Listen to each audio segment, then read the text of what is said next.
Are you ready? Are you ready? Oh, are you ready to go? Are you ready? Are you ready? Are you ready to go? Hi, this is Mr. T with another math tutorial. In this tutorial we're going to be talking about how to convert conics that are in quadratic form into a standard form. In the last video we did an example of a circle. In this video we'll be doing examples of a parabola and a hyperbola. So in this first example we can tell that this is a parabola because we only have one letter squared. So for parabolas we want to get the letter squared by itself, so we want the x squared or the x terms on one side of the equation, and we want everything else on the other side. So I'm going to add the 8y over here and subtract the 12. Now, if you remember from the last video, we want to complete the square to turn that into a perfect square trinomial, and we want to take half of b here, so half of 4 is 2, and square it. And whatever I add to the left side of the equation I have to add over here. Now we want to factor this, so it factors into x plus 2 squared. And over here we can combine the like terms. And for a parabola we want to factor out the number in front of the y here, so we're going to factor out an 8. So whatever, we're not doing GCF factoring here, whatever this number is we want to factor out. And now this is in standard form for a parabola. We can tell that it's a vertical parabola because the x is squared. We can tell our vertex, the opposite of this is our x coordinate of the vertex, and the opposite of this is the y coordinate of the vertex. And remember, this expression here is the 4p. So p equals 2, meaning if we wanted to graph this vertically we would go up 2 units from this point to get to the focus. So let's look at a hyperbola. So in a hyperbola we want the positive term first, so let's put the y terms together.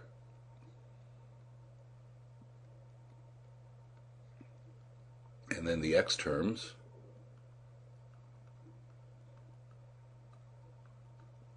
And we want to move this 164 to the other side. Now we're going to complete the square on these, but to complete the square we need to have the coefficient of the y squared to be a 1. So I'm going to have to GCF factor out a 4 on this. And I'm going to leave room to add by term to complete the square. And out here I need to factor out a negative 9. Now when I factor negative 9 out of negative 36 I have plus 4. And I need to put 2 blanks on the right because I'm going to be filling in 2 numbers on the left. Now inside this parentheses we take half of this number, which is negative 2, and square it. We get 4. But I'm not going to put 4 here because this 4 is multiplied times the 4. So 4 times 4 is 16. So to balance the equation I'm adding 16 over here.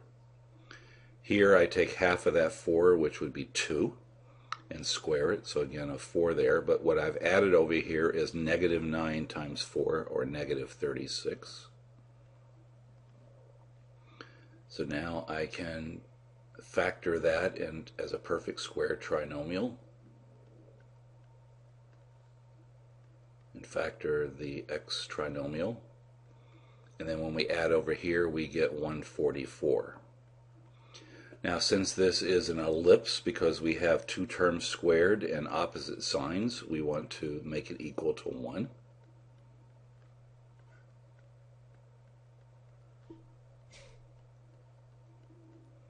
And we want to simplify this fraction, so 4 goes into 144 36 times, and 9 goes into 144 16 times.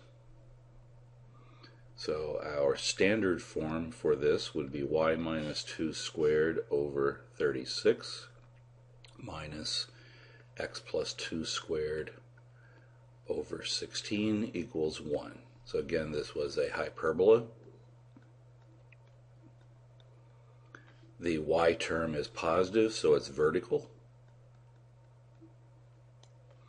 Our center is at the opposite of the x is negative 2, and the opposite of the y is plus 2.